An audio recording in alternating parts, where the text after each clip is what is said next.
Hello everyone! Welcome po sa aking second vlog.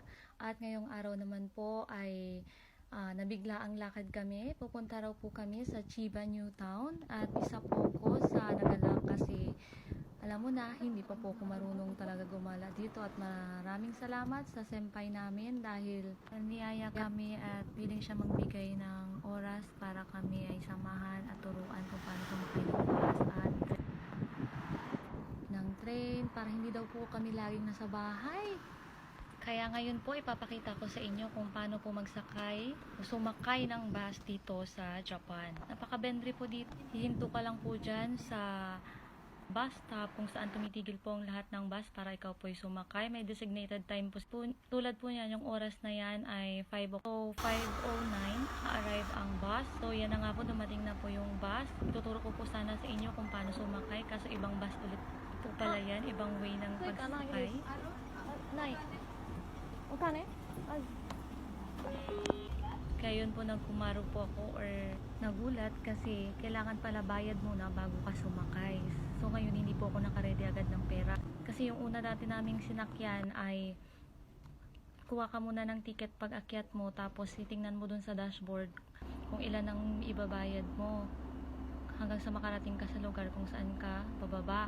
Ngayon po ang nangyari, kailangan mo palang maghulog muna niyang 150 yen bago ka umupo. Ako makasama.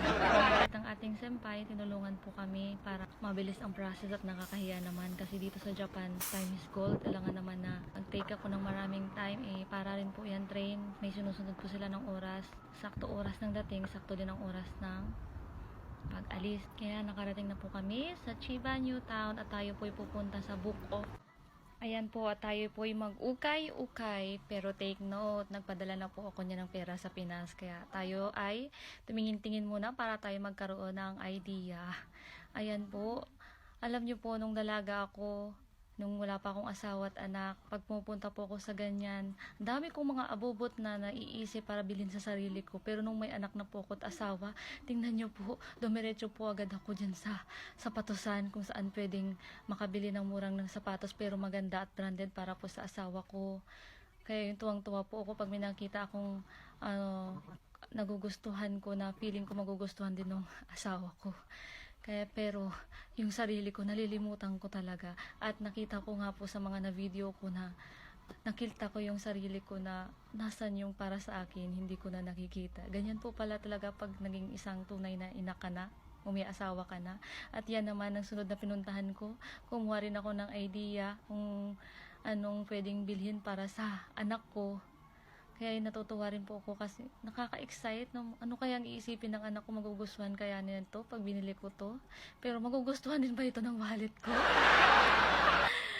At yan din po, nagtingin din ako ng mga laruan na pwede sa anak ko kasi ang anak ko mahilig po talaga siya sa laruan, yung sa mga car na yan. Ako, mukhang hindi pa namin nabubuo yung batang yan sa sinapupunan ko dati yung asawa ko ay mahilig ng mag-ipon ng mga bus na maliliit para daw sa future na magkaroon kami ng anak. Ayan, tumingin din ako ng mga pantalon pero tinigilan ko na kasi sabi ko, hindi ko na alam kung anong size ng anak ko. Yun po nakakalungkot sa ating mga OFW. Pag nalalayo tayo sa anak, parang yung sukat ng anak ko, hindi ko na alam. Umikot-ikot pa rin po ako. Tumingin din ako ng pwedeng ipanglagay sa package, if ever.